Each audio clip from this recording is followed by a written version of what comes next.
Gabi ng Misteryo.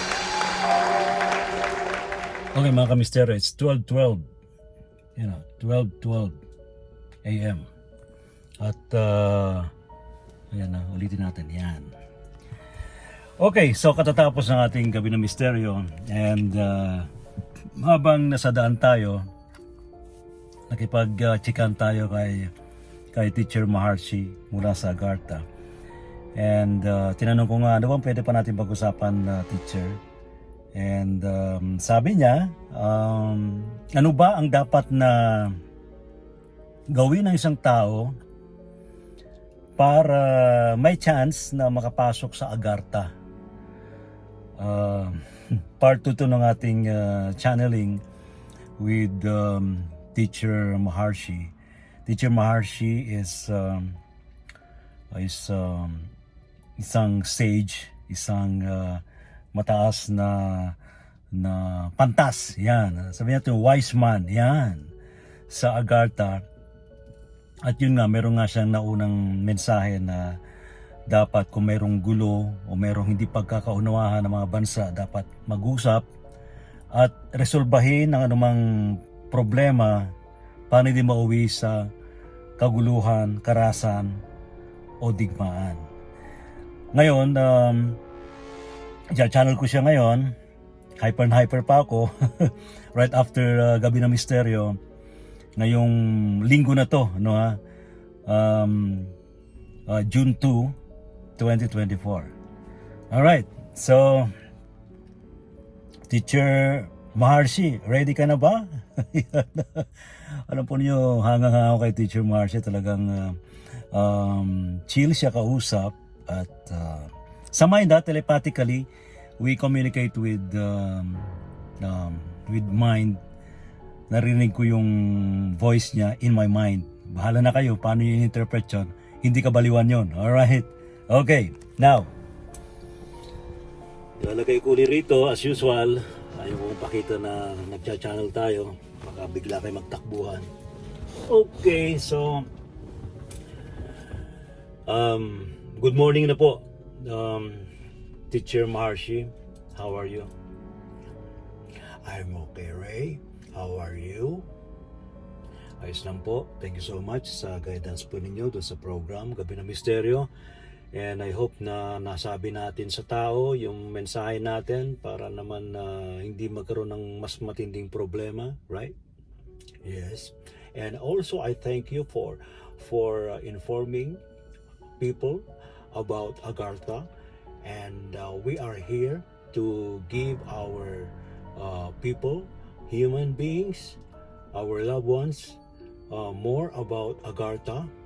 And we in Agartha is now preparing for the arrivals of human beings, both physical and astral, and we are going to open the gates of Agartha to awaken human beings. Awaken human beings. Yun po yung point na yun po, Teacher Agartha. Sa paanong paraan, ito very casual na po tayo, Tagalog, English, Taglish. I know you can also speak in Tagalog. Sa anong paraan, how, in what way that human beings, para ma-awaken sila and ma-awaken kami, ayan, isama ko na sarili ko na makapasok sa Agartha. There are so many ways a person should do to be awakened. Of course, keep on praying. Pagdarasal. Pagdarasal is very important so that you can always connect to our Creator, to God, and to all highly evolved beings, including saints, all the gurus, evolved gurus, and also divine beings. 2, you have to learn how to meditate.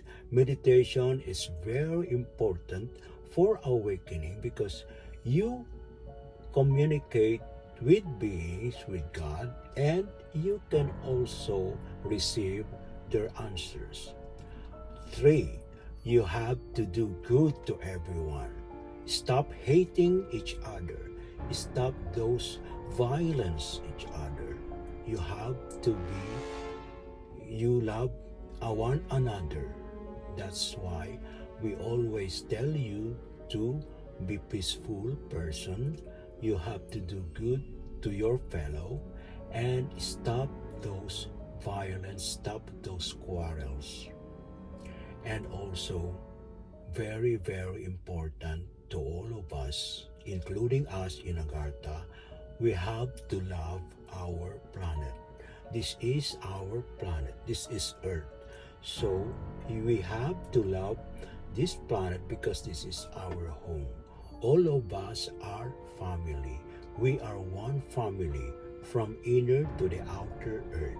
So we have to plant more trees, especially on the surface of the earth.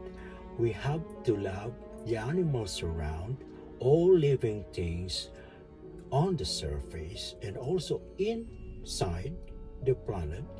We have to be careful in what we are doing so that we cannot harm all living things.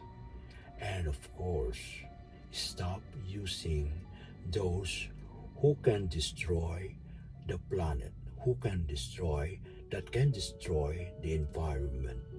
You know, we are very, very concerned about nuclear weapons. So we are against use of nuclear weapons. Instead, you can use nuclear energy to produce more electricity, to produce more power, and also other means of technologies that cannot harm people. We also want to inform you all, and we want to remind you all that be careful about artificial intelligence.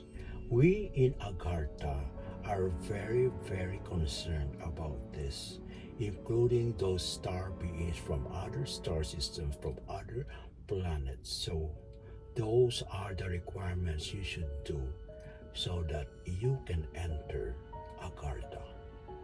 Wow. So tuloy-tuloy po yun, ha? Mukhang marami-rami yun, ha? Pero sa totoo lang po,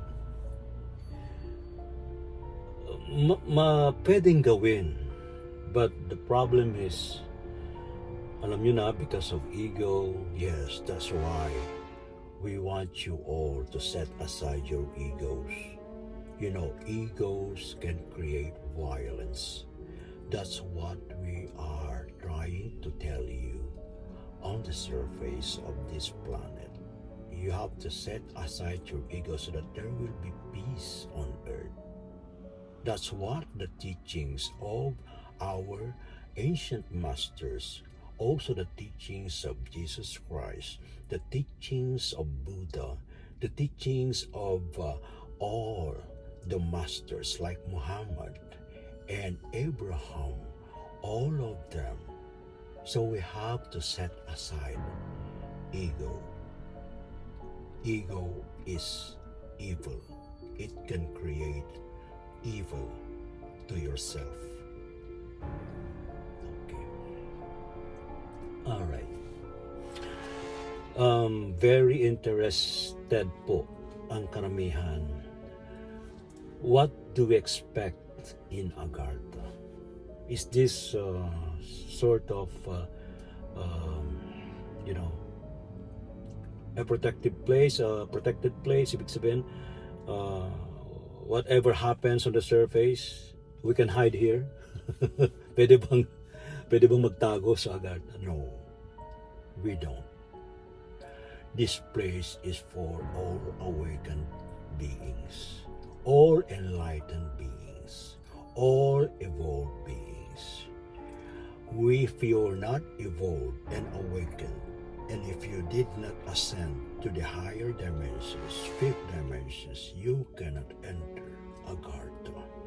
Agartha is a very sacred place.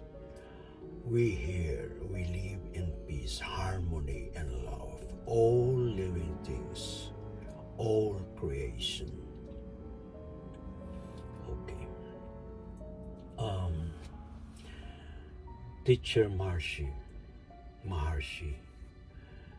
I would like to thank you for all of these messages for communicating with me as a conduit, as a channel. We thank you too, Ray, for this. We will never stop telling people about the truth, about Agartha. Agartha for everyone is a paradise. Yes, it can be a paradise because there is always love in here. That's why we want you to be awakened, to love each other, stop violence. Thank you so much, Teacher Marcy.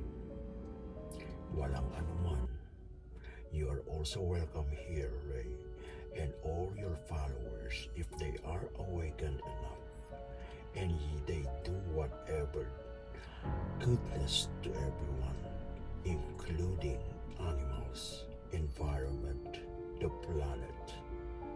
You are being invited to enter Agartha.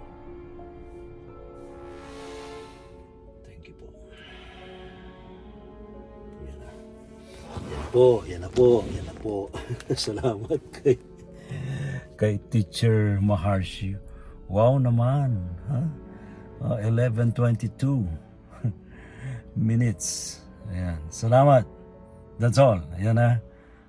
Hopefully, nakapagbigay tayo ng additional information, additional reminder to all human beings of this planet. Thank you so much. See you.